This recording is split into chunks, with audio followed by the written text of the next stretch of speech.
Kailangan talaga naming bilisan pa kasi nahuli na talaga po kami sa time na yon.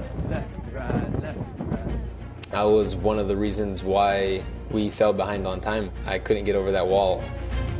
Nalungkot po talaga kami, kuya, kasi alam po namin yung minutong agwat namin sa kalaban, mga Star Dreamers. Ready? Stop. Ready to embark. Ready? Embark. 1, 2. Ready? Proceed in front and take your position. Si Fumiya tila may alinlangan sa kanyang challenge. Flat on the ground, Fumiya. Align the rear side. Stable your body. Just realize we're wasting our breath. He can't hear us. Fumiya po, naka-contacts po nung time na yun. So, yung wind po yan lakas, tapos nagdadry, tapos gumaganon po yung contacts.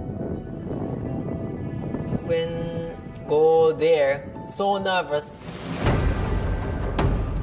Sa rifle challenge, hinarap ni Fumiya ang hamon ng kaba at pagkairita ng mata dahil sa natuyo ang contact lens.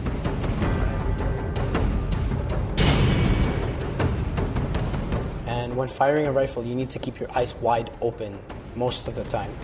So I was sort of worried. Dust could have gotten in his eye easier.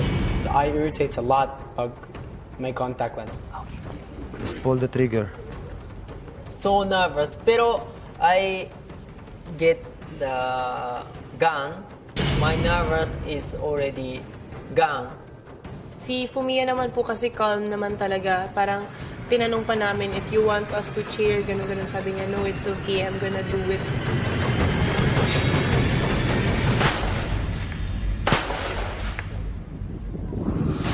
Continue.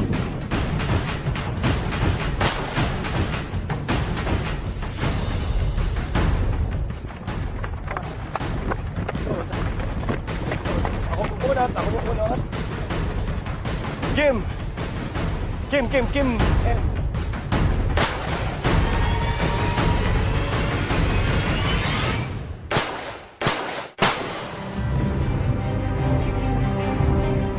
Pang! Pang! Pang! Pang! 4 na bullets, tsaka 4 na balon po yung tinamaan niya po, kuya. The best sniper po, Fumiya ng time na yun po, kuya. Ocho! Matatag! Ocho! Matatag! Hindi naman yun mahihit successfully if hindi niya inaral lang mabuti at hindi niya familiarize talaga yung proper positioning, yung pagiging stable po ng katawan niya. Humanga po ako sa kanya that time.